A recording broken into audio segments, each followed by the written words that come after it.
Morning, কেমন আছো সবাই? গাজনের পার্টির আরও একটা নতুন ব্লগে তোমাদের সবাইকে স্বাগত জানাই। আমি কৃষ্ণা। আর আজকে একদম ভোর ভোর ঘুম থেকে উঠে পড়েছি আর এখন যাচ্ছি এই অনুষ্ঠানের একটা বিশেষ পার্টে অংশগ্রহণ করতে।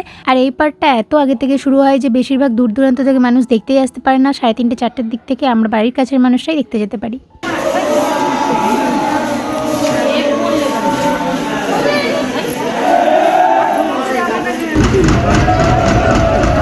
ঘরের ভেতরে রয়েছে সন্ন্যাসীরা, যারা এখন চিৎকার করছে বাইরে বেরোনোর জন্য, আর আমরা প্রত্যেকে বাইরে রয়েছি। আর এই রিচুয়ালসটাকে এখানে হাকুন্ডা বলে। আর এখন হাকুন্ডা বেরোনোর টাইম।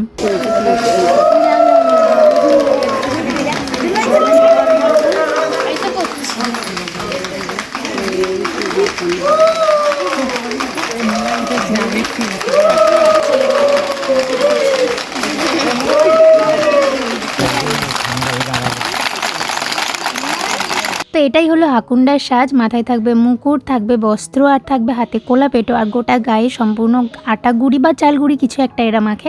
আর তারপর মূল সন্ন্যাসী যে হয় তার গায়ের ওপর এইভাবে কলা পাতা ঢেকে রাখা হয়। আর গাজনের প্রথম দিন থেকে যে যাক প্রদীপটা বাবার ঘরে জ্বলে, সেই প্রদীপটা দিয়ে শুরু হয় পুজোর শুভারম্ভ।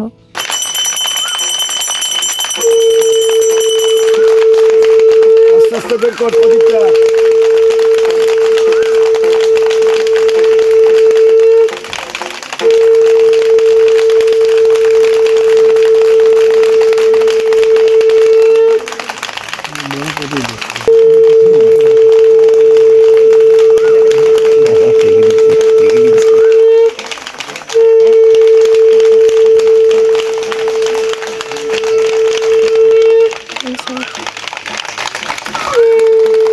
পুজো শেষে দেখি এই জাগ প্রদীপটা ওনার মাথায় ঠেকানো হয়। আর তারপরে এই সন্ন্যাসী জানি না কি হয়, এনার সারা শরীর পুরো হাত পা খিঁচ ধরে যায় আর অজ্ঞানও হয়ে যায় ইনি।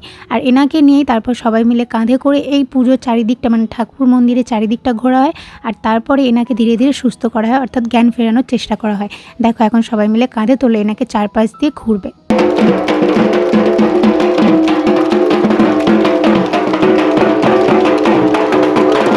চলো, পুজোর পাটটা হলো মন্দিরের সামনে, এবার দৌড়ে দৌড়ে যাবো শিব মন্দিরের পেছনে, যেখানে কিন্তু বাকি পাটটা হবে।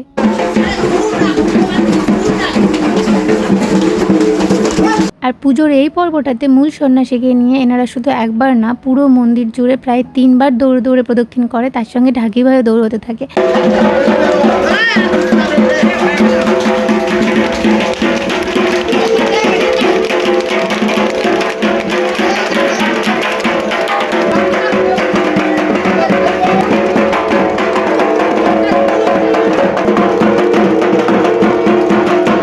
প্রতি বছরই এই দুটো রিচুয়ালস দিয়ে এখানের গাজন শেষ হয়। প্রথম যেটা এখন হচ্ছে হাকুন্ডা, আর এরপরে হবে কাটা সন্ন্যাস। যদিও এই দুটোরই প্রচুর শর্টস আমি তোমাদেরকে আমার চ্যানেলে আগেই আপলোড করে দেখিয়ে দিয়েছি।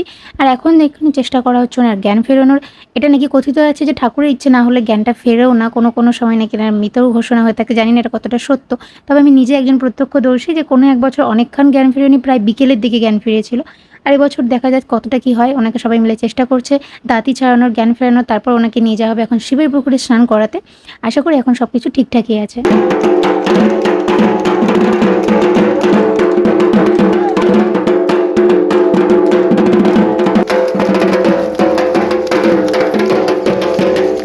এই মুহূর্তগুলো সত্যি কথা বলতে খুবই ভয় লাগে আর গায়ে কাঁটা দিয়ে ওঠার মতো। যাই হোক, ধীরে ধীরে ওনার পায়ে উনি সার ফিরে পেয়েছেন। এখন ওনাকে ঘাটের উপর বসিয়ে রাখা হয়েছে, তারপর সবাই মিলে স্নান করবে। সো আজকে ভিডিওটা আমি এখানেই শেষ করি। দেখা হবে তোমাদের সঙ্গে আবার নতুন কোনো ভিডিও। বাই।